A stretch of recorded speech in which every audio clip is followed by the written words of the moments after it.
The shipping magnate who bought a country's airline. Midnight to 0:30. April 6, 1957. One man. One airline. One decision that would define Greek aviation for 50 years. Aristotle Onassis didn't just buy an airline that day, he acquired the infrastructure of a nation. He took TAE, Greece's struggling state carrier, and rebranded it Olympic Airways. Within a decade, it was flying to 32 countries.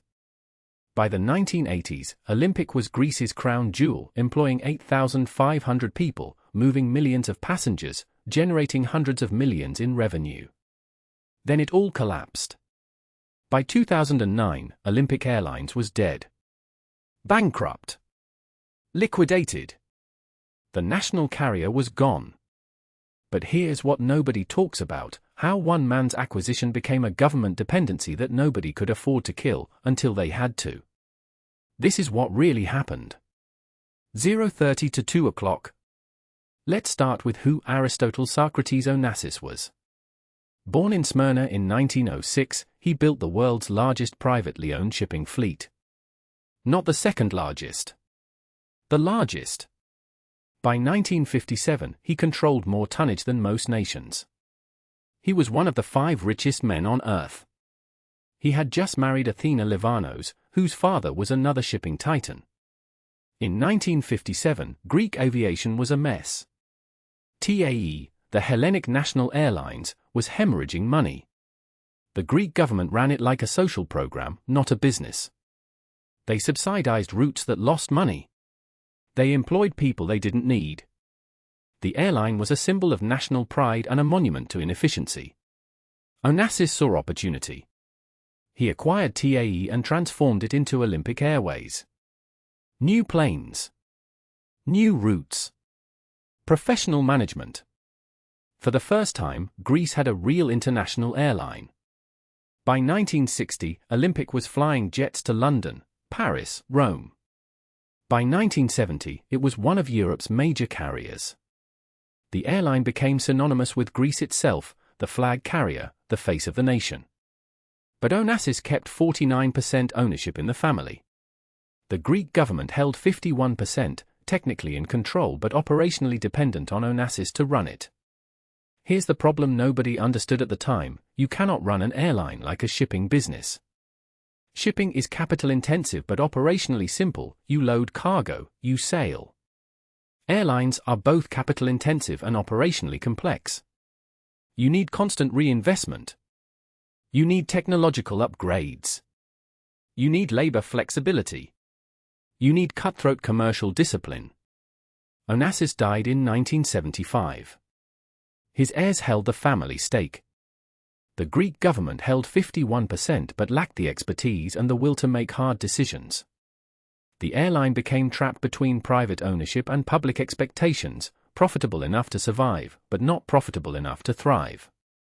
2 to 3:30. Here's the actual collapse. Olympic Airways lost $1.1 billion between 1990 and 2009. That's not a typo. $1.1 billion in cumulative losses. The airline burned through its cash reserves. The government kept injecting money. The European Union kept reviewing it. The EU said, "You're bankrupt, you need restructuring." The Greek government said, "No, it's our flag carrier, it's a symbol." Nobody wanted to be the person who killed Olympic Airways. In 2003, the EU forced Greece's hand. They said Olympic couldn't receive another subsidy without major restructuring. The Greek government merged Olympic with Aegean Airlines, a profitable private carrier. Olympic kept its brand but lost operational independence. By 2009, the brand itself was dissolved. The Athens-based operation that Onassis built was gone. But the real story isn't the collapse. Every failing airline eventually fails. The real story is what the collapse reveals about the original sin, a deal made in 1957 that nobody was willing to unwind. Onassis structured Olympic so that the government was always the majority shareholder but operationally dependent on the family's 49% stake and the family's willingness to fund operations. This is called a soft default. The private shareholder controls the asset without the capital burden, and the public shareholder has the capital burden without the control. It worked while Onassis lived because Onassis was a genius with money. It broke the moment he died, and the incentive structure broke with him. 3:30 to 5 o'clock. Here's what reframes this entire story: the deal was never about building an airline. In 1957, Aristotle Onassis was consolidating power. He had the shipping fleet. He needed infrastructure. A state-owned airline was leverage over the Greek government, leverage over the European market, leverage over capital flows. The initial acquisition cost him approximately $1 million, a trivial sum for a man of his wealth. What he got in return was control over a government agency and preferential treatment from the Greek state. This wasn't a business deal in the conventional sense. It was a power consolidation. Onassis got control. The Greek government got the appearance of a privatized national champion. Everybody won, until the original value creator died. The structure Onassis designed was never meant to be permanent. It was a two-generation hold and extract model.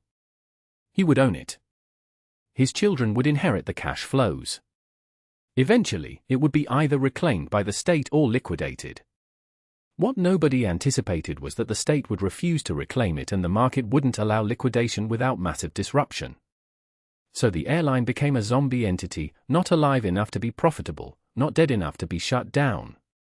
It operated at a loss for 15 years while the Greek government and the EU fought over who would absorb the cost of its failure. By 2009, the cost of keeping it alive exceeded the cost of killing it. The brand was liquidated. The routes were transferred to Aegean Airlines. The 8,500 employees were either terminated or transferred. 5 to 5:45. Here's the lesson: majority control without operational expertise is an illusion of power. Aristotle Onassis understood this. He took 49% minority stake that gave him operational control while leaving the capital burden with the government. For 50 years, this worked like a machine. The moment Onassis died, the moment the expertise left the building, the structure collapsed into a loss-generating mechanism that nobody had the authority to fix until the costs became politically unbearable. This is happening right now with energy, with infrastructure, with defense contracting. Governments hold majority stakes in entities they don't actually control. Private operators hold minority stakes in entities they actually do control. When the private operator leaves or fails, everyone discovers that ownership and control were never the same thing. Olympic Airways didn't fail because airlines are hard. It failed because it was designed to fail, designed, specifically, to extract value during a window of expertise and then become somebody else's problem. Onassis won. The Greek government lost. And the passengers just flew where they were told. End. This video is for educational purposes only. Not financial advice.